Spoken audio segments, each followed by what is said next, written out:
উন্নয়নের পাঁচালী উপস্থাপন করে মুখ্যমন্ত্রী মমতা বন্দ্যোপাধ্যায়ের নেতৃত্বে উন্নয়নের যাত্রা উদযাপন। সামিল হলেন প্রায় ৩৫০০ মহিলা। গতকাল নজরুল মঞ্চে বাংলার সমস্ত জায়গা থেকে আসা ৩৫০০-র বেশি মহিলা সমবেত হন। সর্বভারতীয় তৃণমূল কংগ্রেসের মহিলা শাখা এই অনুষ্ঠানেই প্রকাশ করল উন্নয়নের পাঁচালী, যা মুখ্যমন্ত্রী মমতা বন্দ্যোপাধ্যায়ের দূরদর্শী নেতৃত্বে বাংলার অভূতপূর্ব রূপান্তরের গৌরবোজ্জ্বল ১৫টি বছরের গল্প তুলে ধরবে।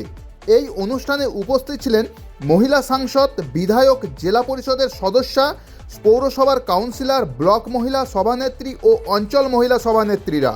এই বিপুল উপস্থিতি প্রমাণ করে মমতা বন্দ্যোপাধ্যায়ের সুশাসনের উপর বাংলার নারীদের অগাধ আস্থা। অনুষ্ঠানে পরিবেশিত হয় বিশিষ্ট শিল্পী অদিতি মুন্সির কণ্ঠে গাওয়া বিশেষ পাঁচালী, যা মমতা বন্দ্যোপাধ্যায়ের নেতৃত্বে বাংলার নবজাগরণের অসাধারণ যাত্রাকে জীবন্ত করে তোলে। ঐতিহ্যবাহী পাঁচালী মহিলারাই পাঠ করে এসেছেন এতকাল ধরে, তাই তৃণমূল কংগ্রেসও মহিলাদের তুলে ধরল বাংলার উন্নয়নের প্রকল্পের প্রধান কথক হিসাবে।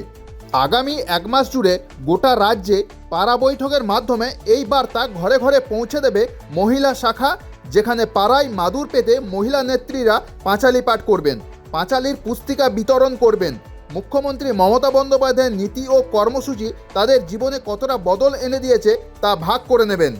লক্ষ লক্ষ নারী এখন প্রস্তুত তৃণমূল কংগ্রেসের নেতৃত্বে বাংলার নবজাগরণের এই গল্প পৌঁছে দিতে রাজ্যের প্রতিটি ঘরে ঘরে ও প্রত্যেকের হৃদয়ে।